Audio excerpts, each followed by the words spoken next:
When performing with hardware, it's easy to get caught up in the excitement of the moment and forget some crucial details, but trust me, overlooking these simple yet crucial elements can make all the difference between a great show and a disaster.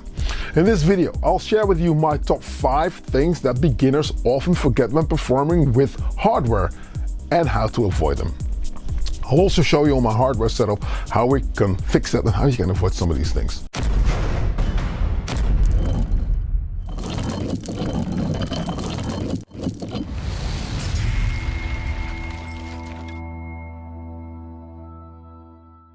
One of the biggest challenges beginners face when performing live is dealing with technical difficulties. Whether it's a faulty cable, a misconfigured MIDI setup, or a software glitch, technical issues can quickly turn a great performance into a nightmare. Another common challenge is preparation, or lack thereof. Many beginners underestimate the time and effort it takes to get ready for a live show and end up scrambling to get everything together at the last possible minute. Very ADHD, by the way. Underestimating equipment needs is another common mistake. Not having the right gear or not knowing how to use it can lead to a subpar performance. And finally, not having a plan B in case something goes completely wrong can leave you stuck without a solution. Now, all these mistakes can be avoided with some simple planning and preparation. I will also show you on my live set on how we can do certain things beforehand so things don't go wrong. Now, in my experience, there are 5 key things that beginners often forget when performing with hardware. 5 prominent tips for new artists starting a DAWless live set. Number 1, it all starts with solid pre-production. Before hitting the stage, spend ample time crafting your set. Experience with different sounds, sequences, and also with transitions. This pre-production phase will ensure a smooth and engaging live kick-ass performance. When I think of a live performance, I always consider my setup to be a band. If you follow this channel, you know this. Which means that the different band members have to do different tasks. I just approach it from that point of view, because I got a lot of questions. People asking me, what do I need to buy? Where do I start? First of all, in my case, it's to do with drums. Now, you can get a drum computer or you can get a sampler, in my case, the Octatrack Mark II, to do drum duties. So that sounds pretty much like this. And then the sounds that I will embed, I will look at them to really like cut it down even more. I will look at the sounds in a really meticulous kind of vibe. What do I want from the sound? I want my kicks to be really, really stable. It needs to be a stable sound, right? Stable kick, stable head, stable snares, everything. So this takes a bit of prepping as well. It takes a bit of working on it, because a drum computer, your setup is already cool and it will work already. It's already, the drums are set, the levels between the drums are mostly done, so you can get going fast. When you are doing this completely from scratch, is how you would approach a sampler type based box. So yeah, that's also a way of looking at things. Then again, once you get this, there's another thing that comes into play, and that is you get to really, really level and almost sound design a little bit, work your way around sound design, so you start to understand a little bit what is going on, right? So this kick with this head, with this head, with this close, and with this snare, they all come from different drum computers. They don't necessarily need to be coming from the same direction, but it will work. So once you got your drums done, then I think the next thing would be bass line. I like to work my way up from the groove. So this is the drums that I have. You heard me use these drums before, right? And if you're not savvy with playing stuff, if that's a problem, if you don't know how to play stuff, be smart enough to just, like, for instance, have something like a 1010 black box or something that can play one-shot samples. I'll explain. So if this is running, I have got all these different elements here that instantly make a song already. This is something that would be impossible for me to play. I cannot play this. Probably can, but I will make a lot of mistakes. So we'll stay away from playing this live, right? There's another one, different pattern.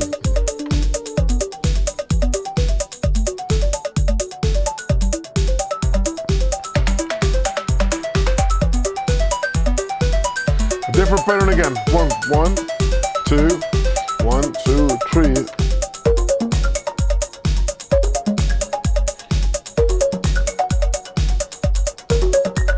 So you understand that that is how I would work it. Now, if I was to look at the rest of my setup, it means that I will work on these samples and I will write them, I will render them out so the black box will play them. What I can play though is bass lines in my case. Maybe it's the other way around for you, but find something that you're good at that you can play. Which is my minotaur. So if I was to use that same example, and I'll say, okay, listen to the sample that we have. We'll stick with 5, 6, 7, and 8. I'll do it. So I'll play it now. So drums, my RK008 to capture some MIDI stuff, right? And I will just go in, knowing that this, I'll octave it down here.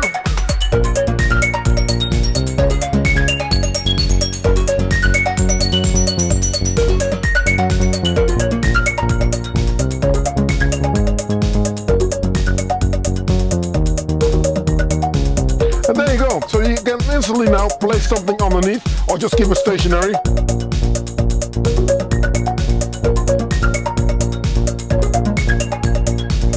And what I also do is I'd like to prepare with long notes here.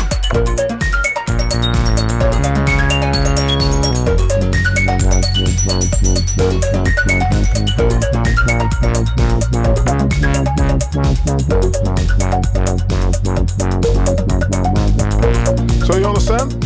That's at least something I do to prepare myself to perform live. Number 2, have a reliable hardware setup. What does that mean? Invest in a reliable and sturdy hardware setup. A well-organized setup will minimize technical difficulties and allow you to focus on the performance. Consider using MIDI controllers for easy access to parameters and effects, or just don't bring too many boxes. Easy. There's so many different things that I've connected right here, but it can be done easier, obviously. I do it in this way because this is the way it works for me. I've got a synthesizer here with a small keyboard on here.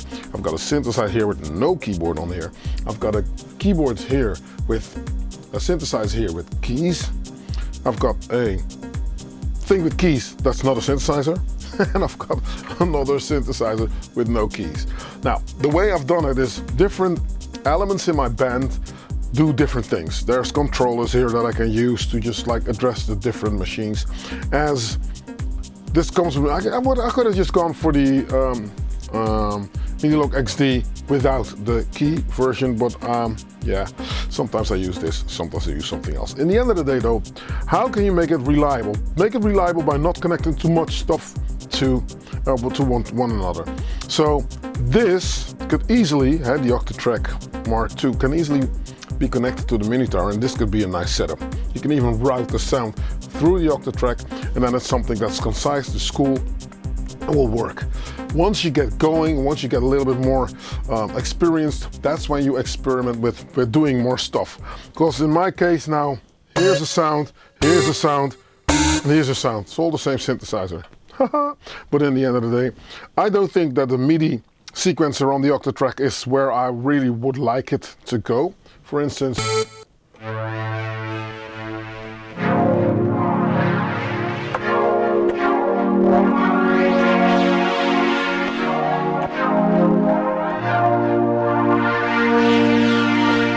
try that here. I can play it here. But if I wanted to record it, it has to be connected in a different way. So it's easy for me to just like do it this way. A reliable setup would mean for me to have clear tasks for everything. This is the bass player. It's also a lead instrument. It can lead the way in dance music. So if I was to play,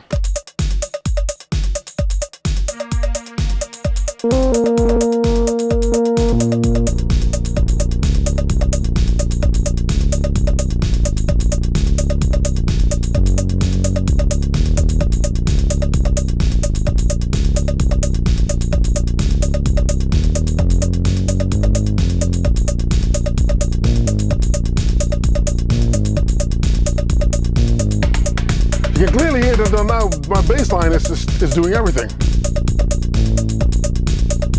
So if you want to get going,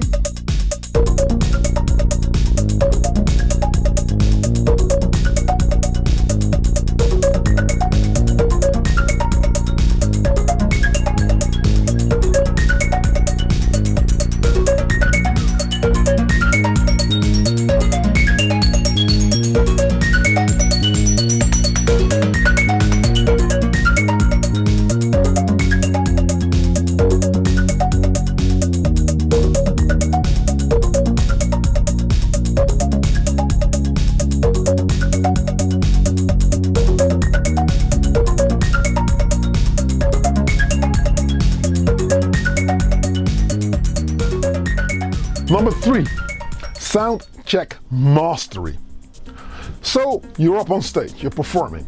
A thorough sound check is crucial. Test your gear, levels and monitor mixes in the performance space to ensure optimal sound quality.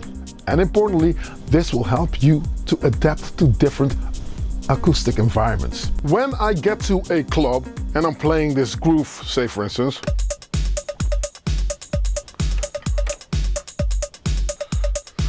I can rely on these headphones. The headphones that I have right now are the DT990 Pro by Bayer Dynamics. I love them, but there is one problem with them. They are very, very soft. They're not DJ headphones. DJ headphones are loud as hell and will not always represent the frequency spectrum in a way that you can rely on it being cool. They're mostly bass heavy. We call it the smiley curve. If you were to look at a graphic equalizer, the lows are up, the mids are down, and the highs are up. So it's nice and it sounds cool, especially if you smoke a spliff. It's the amazing sound to listen to, but it will not represent what it is. So what I will do is I will rely on my headphones for that to be great. So I know this kick works, this hat works, the snare works, the drum roll works. So everything here sounds, yeah, cool in my headphones. You can debate that the open hat can be a little bit softer, a little bit, this is a little bit too loud, but hey, we don't care, right? So, and there's cowbell, because what's the question? You always need cowbell. In the end of the day, so I'm relying on this to really sound well. This is where I start. This needs to be really cool. Then you get to the club and this, it should resemble in large what you're listening to right now. This is what you should really feel. Kick there and the sound's also, you know, available. This will never work, right? Because the kick is too quiet. This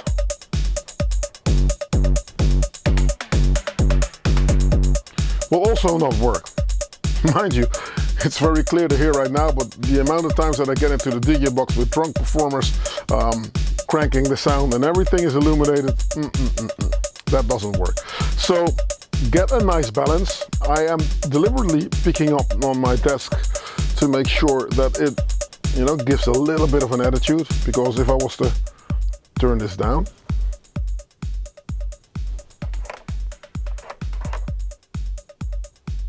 this thing is hissing like crazy. You hear? Well, it is what it is. Okay, so turn it down. See? You can clearly hear now, this is what I'm using, by the way, that if I was to saturate this a little bit more, listen, this is when the kick is just normal, and maybe you can make it out. I'm going to crank it up a little bit and listen to what's happening.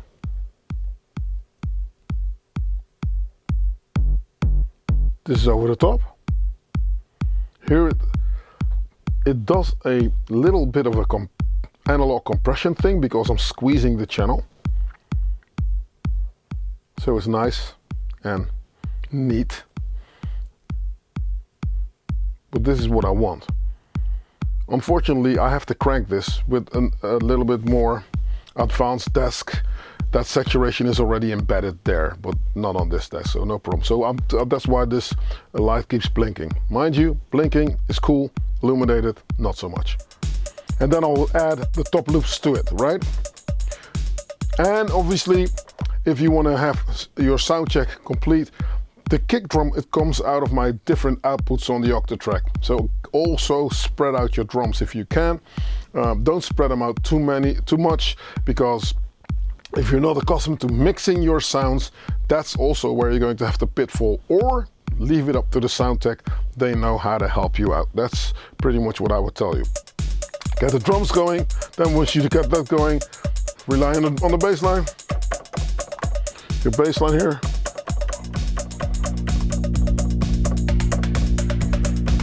Also, if you don't want to nullify what you've done with your drums, make sure that your bass drum is not too loud.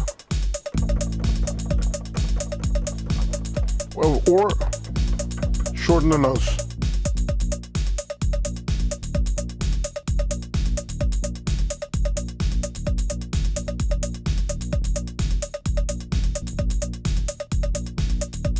Oh, I'm liking that. Shall I record it? Why not?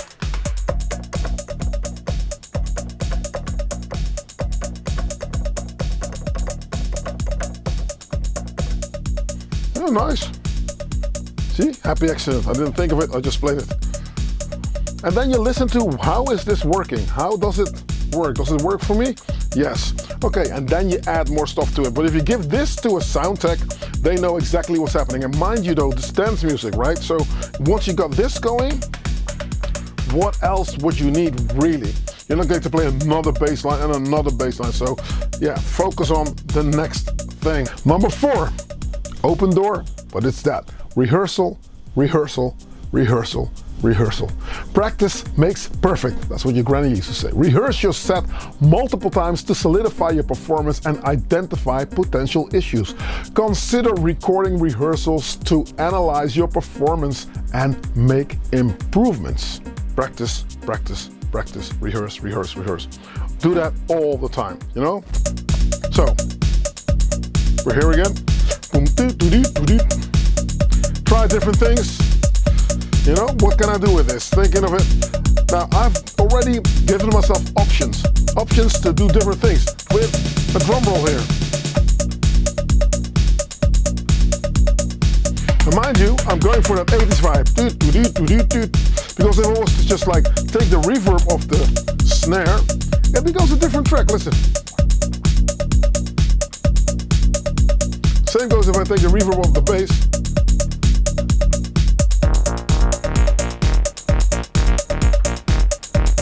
Also, this is dry, right? Listen to this.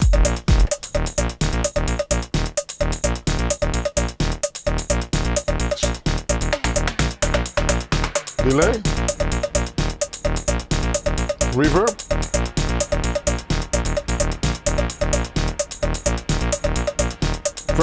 So now I'm exaggerating it, right?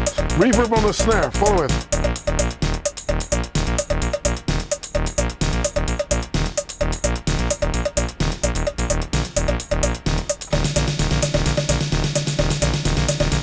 Let's play a little bit of music over the top so you know in context what this does.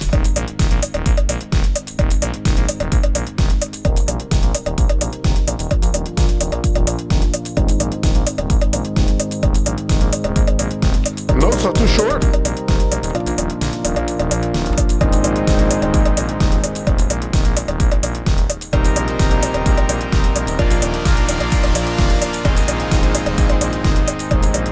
Nice. Digging that. Try a different sound.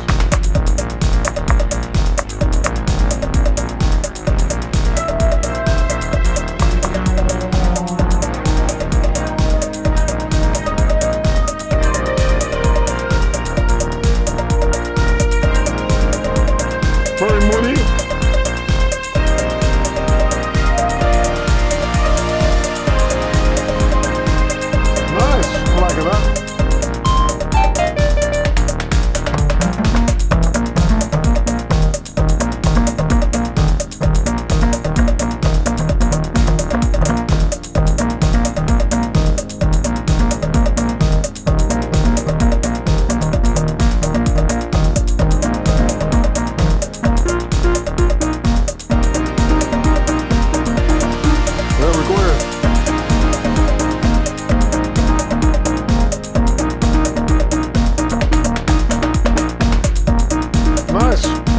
take out the music, which is playing over here, I've got this MIDI fighter here connected to this, so you can see 2 rows, so that's how I done it. Okay, let's take out this bass. Now you only hear the Minilog XD playing with no reverb, no delay. Bass line.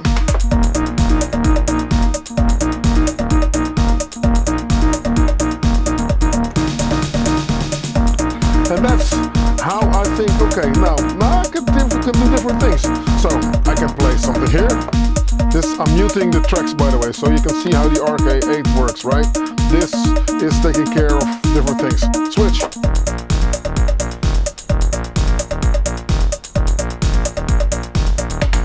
Does this work with the bass line? With the bass drum? And if I take low off the kick, drum roll, rest of drums. This is something that I've practiced also, right? So master your gear, rehearse what works, and know where the sweet spots are. But that's a different video, but you catch my drift. So rehearse, right? Okay. 5, embrace spontaneity. With all said, while preparations are important, don't be afraid to experiment and improvise during your live set. Let your creativity flow and surprise yourself and the audience as well with unexpected twists and turns. Once you feel comfortable, go for it. And with all that said and done, it's also important to just do something stupid, right? I mean, in the end of the day, you can just prepare all you want, but there needs to be something live in order for you to play live. You're not going to bring all this stuff to the stage to just have a sequence, run and play all that kind of stuff. How does this work ideally? Now, if God blesses his soul, Michael Jackson, back when he was performing, and also Beyonce does it, and most big artists do it. If you're dancing and performing and you're making a show, at some point you're gonna run out of breath. So what you would do and this is how the old school way of working was, certain things came off tape, or now there's a laptop that plays certain elements, so certain elements can be live, certain elements are not live. For instance, if I was to go to this track, we just play that, right? If I was to embrace a little bit of a live element, I would say I go to track 2, but that doesn't do anything. I will just definitely demute it. Is it muted? No. So I will go in and say output channel 10. So now I've got the same thing playing here, right?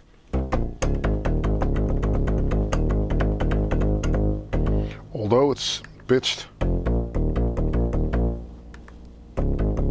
it's transposed in a different way. So I will transpose it also to the same.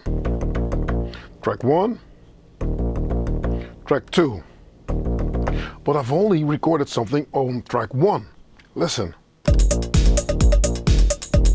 That's my track 1 here, that plays. But if I was to mute this, then I can now play something live. Remember, of the artist performing and the high notes coming off the tape, they don't have to sing it. So if they're doing all these dance moves and all of a sudden you have to hit a high note, you're probably not going to get it when you're tired. So what I can play, I will play. What I can mimic, I'll stick on the tape, right? So this is how I perform that live.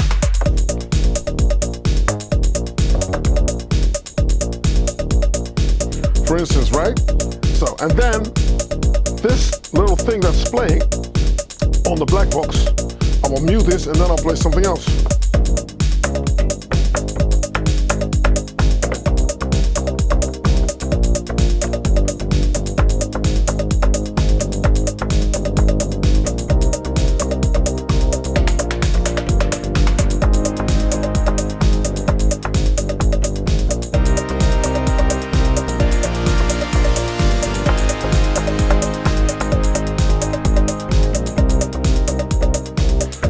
Switch, turn it off, and there you go, boom, bam, ba-da, ba-da, bam, boom. And then you can contemplate your next move. Where are you going? What are you doing? What are you going to play? You know? How are you going to just look about it? Go about it, you know? Was this output 11? I think it's output 12, yeah? 13.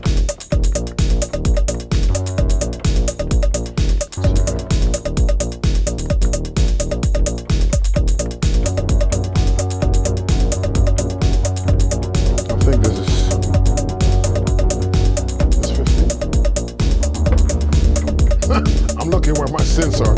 For sake of, you know, example, they're different. I mapped everything differently, so it's not easy for me to just like get it now. But when I'm performing, I will set everything up.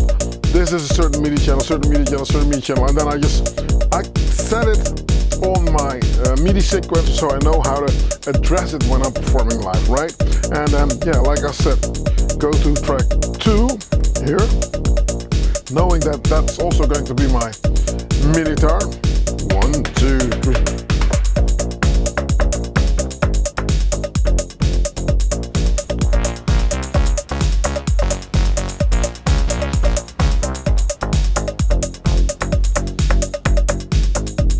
And what I do, because I cheat a little bit, is what I would do is I will figure out what the keys are on my samples. So if the drums are always running, I'm using the same pattern.